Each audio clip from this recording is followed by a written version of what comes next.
아이를 어린이집에 보내는 집에서는 늘 걱정을 합니다. 아이가 가서 말썽 부리지는 않는지, 제대로 먹기는 먹는 건지, 선생님한테 혼나지는 않는지.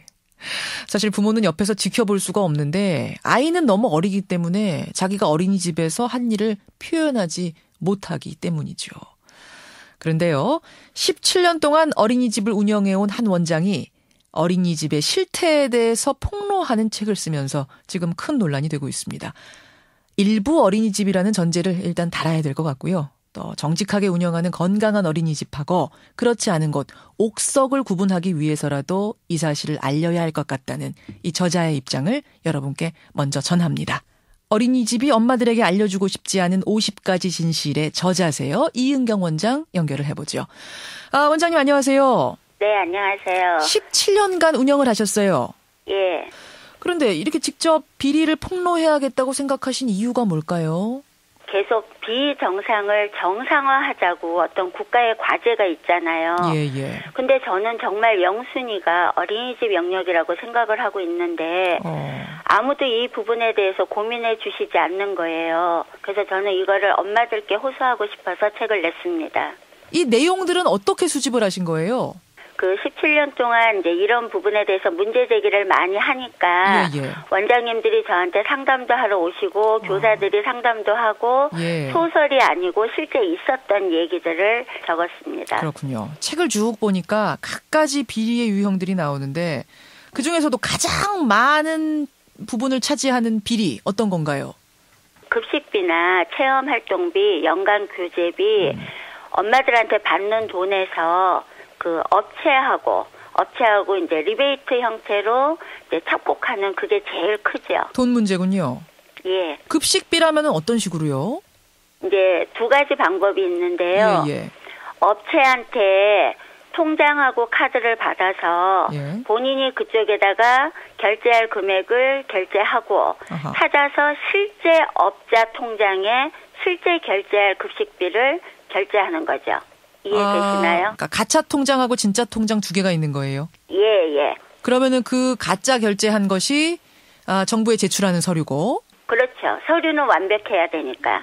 그다음에 또 이제 두 번째 같은 경우는 요즘처럼 업체에다가 직접 통장에 입금을 해주고 그 업자분들이 현금으로 찾아와서 현금으로 돈을 주는 거죠. 현금으로. 그럼 업체에다 예를 들어서 500만 원을 결제해요, 우선.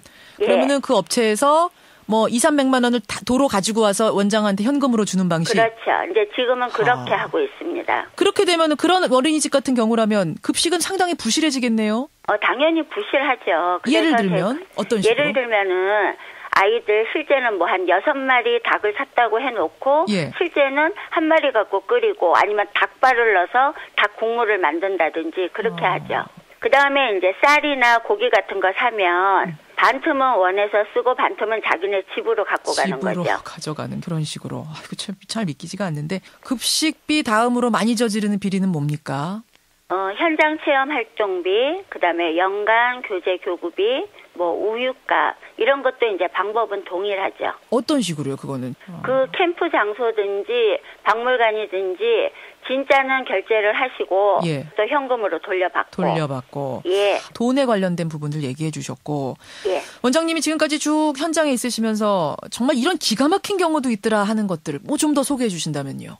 보육 정보 시스템에 등록되어 있는 선생님과 실제 교실에서 내 아이를 보육하는 담임 선생님이 달라요. 또 호봉수가 높은 사람을 등록을 해서 국고는 일부를 인건비 지원을 받되 실질적으로 그분한테는 20만 원이나 30만 원 자격증 빌린 걸 주고 내 반의 교실에는 이제 아르바이트라든지 시간제 선생님을 쓰는 거죠.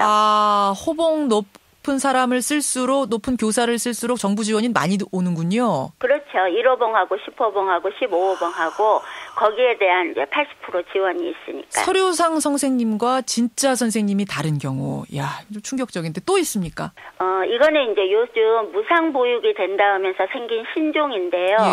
엄마하고 원장 선생님하고 이제 짜는 거예요. 어떻게요? 아이가 집에 있고 원에 다니지는 않는데 허위 아동을 등록하는 거죠.